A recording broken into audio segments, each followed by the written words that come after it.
बिस्मिल्लाहिर्रहमानिर्रहीम। अस्सलामुअलैकुम नाज़रीन, हम उम्मीद करते हैं कि आप सब खैरियत से होंगे। नाज़रीन, आज की इस वीडियो में हम तिब्बे नबी अकरम सल्लल्लाहु अलैहि वसल्लम की रोशनी में मुसीबत ज़दा और गमज़दा के इलाज के हवाले से बात करेंगे।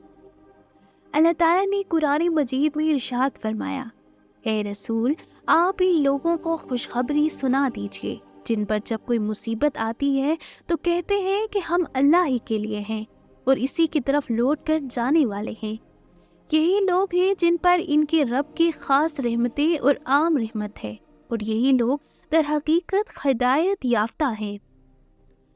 आप सल्लल्लाहु अलैहि वसल्लम ने इरशाद फरमाया, तर्जुमा, जब किसी शख्स को कोई मुसीबत पहुंचे और वो कहे कि हम अल्लाह ही के हैं और इसी की तरफ लौट कर जाना है, ए अल्लाह मेरी मुसीबत में मुझे पनाह दे और मुझे इससे बेहतर इसके बाद दे, तो अल्लाह इसकी मुसीबत में इसे पनाह देगा और इसके बाद इस मुसीबत के बदले इसे नेकी अता करेगा। नाज़रीन, ये कलमा मुसीबत ज़दा का आला तरीन इलाज है जो इसके लिए फौरी और आइंदा दिनों दोनों मौक़ों पर नफ़ा बख्श है, इसलिए कि यह जुमला दो अजीम बुनियादों पर मुश्तमिल है। जब बंदे को इन दोनों की मारिफत हासिल हो जाती है तो इसकी मुसीबत हल्की हो जाती है। पहली बुनियाद ये है कि बंदा, इसके अहलो अयाल और इसका माल, सारी चीज़ें दर हकीकत अल्लाह की मलकियत हैं और अल्लाह ने ये सारी चीज़ें आरियतन बंदे को दी हैं। अब अगर इसने इसको ले लिया तो इसका मामला बिल्कुल वैसा ही है जैसे कि आरियतन देने वाला अपना सामान वापस ले लेता है और इसके साथ दो अदम लगे हुए हैं। एक अदम तो मिलने से पहले और दूसरा अदम मिलने के बाद होता है, और बंदे की इस पर मलकियत कुछ दिनों के लिए आरियतन थी।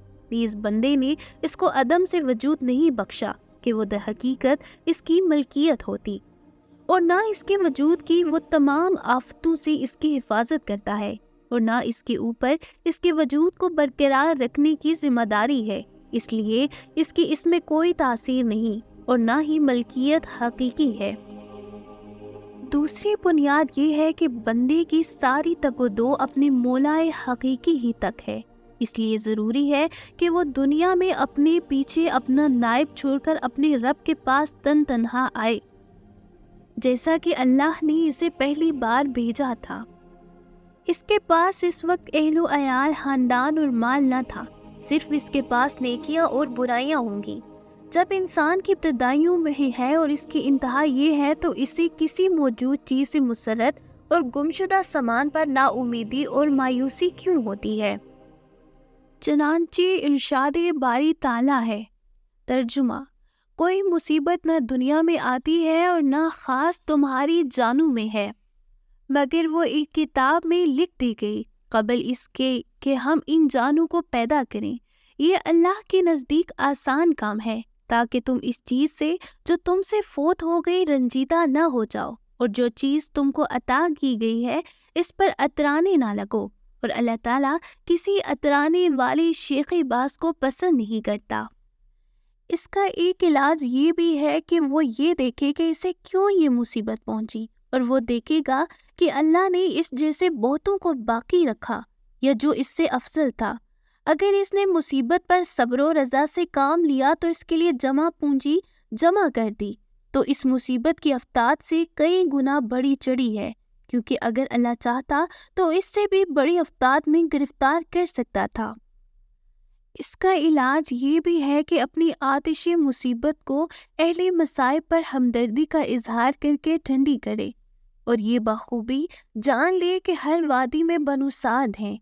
फिर दाएं जानिब नज़र डाले तो देखेगा कि मेहनत व काविश है, और बाएं जनाब रुख करेगा तो देखेगा तो इसे हसरत ही हसरत नज़र आएगी। और नाला और शेवन करना खुद अपने आप को कमज़ोर करने के मुतरादिफ है।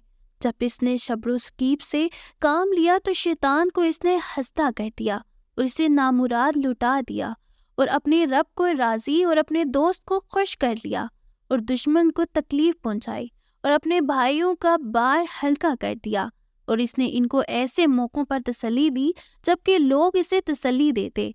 इसी को सबात कहते हैं, और यही इंतहाई कमाल है جس میں رخساروں پر تماچا مارنا اور چاک گریبانی اور چیخو پکار کے ساتھ دعا اور تقدیر پر غصہ اور رنج کا اظہار نہیں ہے۔